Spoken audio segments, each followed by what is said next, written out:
Do you need free images for your website? Well, I'm going to show you where to get them so that you don't get sued. Hey, I'm Sincere, and here at my channel, Nontechy Nation, I teach non-techie women how to build their websites using non-techie talk. So let's just talk for a minute about the danger of Googleable images. I had a client once that I built a website for her. She gave me all the images. She gave me all the content. It was great. It came out great. And then one day she messages me and says that she has received a cease and desist letter saying, get this image off your site or we're going to sue you. So we took the image down. No big deal.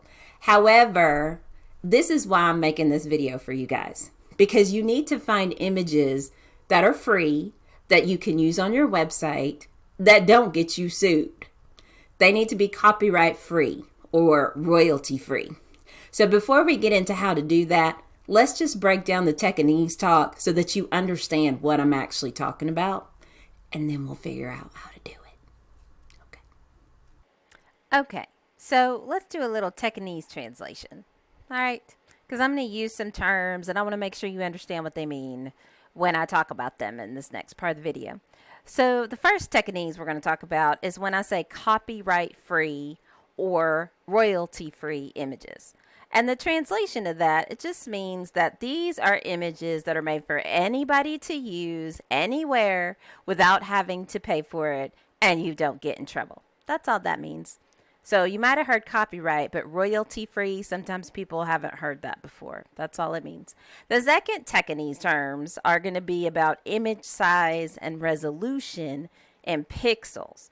And when you hear these terms, all that means as far as translation is just make sure that the numbers on the picture are big enough. Like when you see 1920, looks like a multiplication sign by 1080. So that your pictures aren't going to be blurry if you have to make them bigger for your website. It's always better to get a larger picture and download it so that if you have to shrink it, you don't lose quality.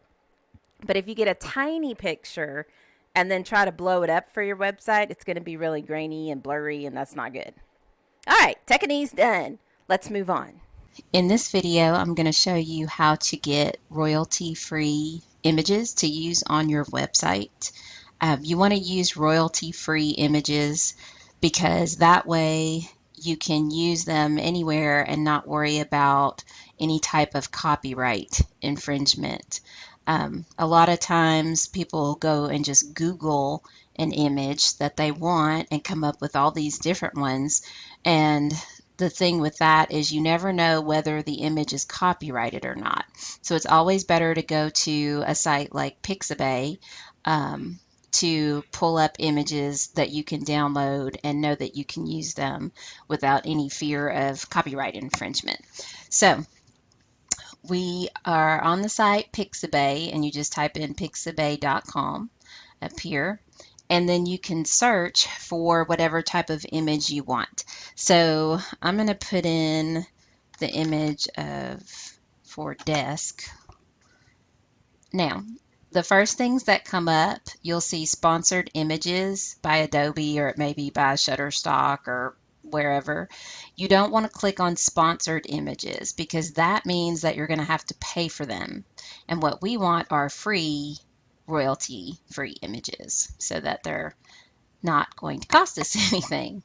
So we want to scroll down to the free images here. And then as you can see, there's 2,990 of them. So as you're scrolling, I'm just going to pick one. I like this one because I like music and pastel.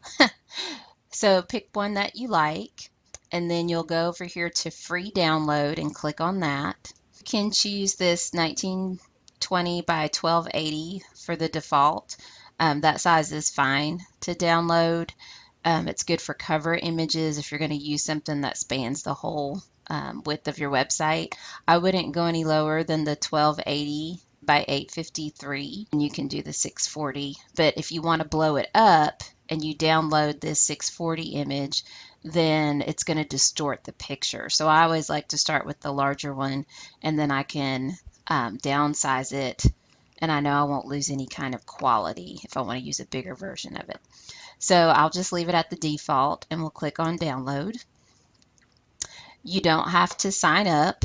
I never signed up for an account. I just download mine using the CAPTCHA. So click I'm not a robot.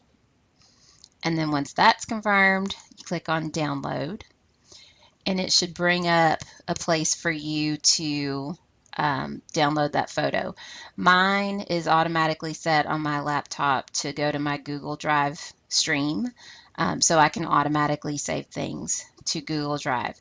Yours may be set on downloads. In your downloads folder, it'll automatically pop up, which is fine, or you may want to save it to your desktop in case you want to pull it from there. But I always put mine in my Google Drive just because I like cloud storage. So you can rename it at this point, and I think I'm going to rename it Pink Desktop, Desktop, and it's going to save it as a JPEG, which is fine. So click on Save, and down here it's going to show that it's downloaded, and I know where it saved it, so I'm going to go there. And there's my pink desktop photo. So now I can use that on my website, and I'll be able to upload it to my media, which will be in another video when we actually get into WordPress. So if you want royalty-free images, this is a really good way to get them. And then this stuff you don't have to worry about. Other websites that you can go to, there's one called unsplash.com.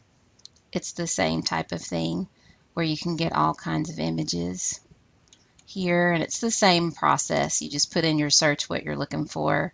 There's also one called pexels.com. That's royalty-free images. Same idea, you can type in your search and you can download any of the images and not worry about any kind of copyright infringement. So now, hopefully, you know some places to find some really gorgeous images for your website that won't get you sued or in trouble. If you like the video, make sure you give it a thumbs up. And if you have not subscribed, I'd love for you to subscribe to the channel. I'll be coming out with some more hot tips and tutorials and how to build your website for non-techies like you, okay? I'm all here for you. It's all for you.